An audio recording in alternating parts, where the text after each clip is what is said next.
parte 3 aqui, quer dizer, parte 3.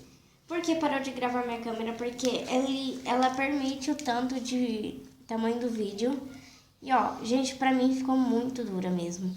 Eu vou colocar um pinguito de cola aqui. Calma aí. Tirar essa. Colocar essa. Ó. Pinguito de cola branca. Por que, gente? Porque tá muito dura.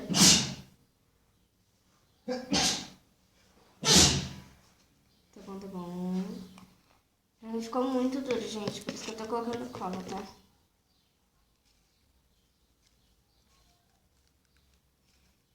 A colinha aqui, ó.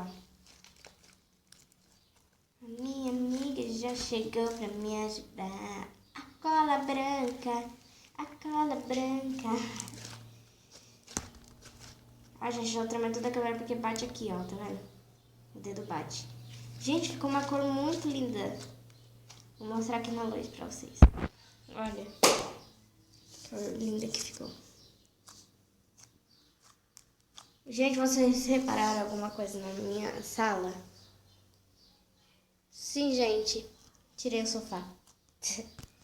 Porque, gente, ele já tava ficando velho. A minha mãe foi lá e tirou. Ela e minha tia. Então, por enquanto, a gente tá sem sofá. Mas fica bom assim, gente. Ó. Eita, meu Deus. Vou posicionar aqui de novo. Ó, na luzinha. Agora eu vou colocar um pouquinho de desativador de slime.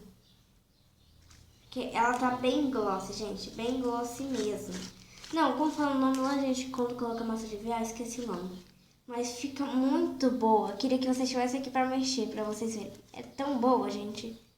Vou fazer um totozinho aqui pra vocês, ó. Calma aí.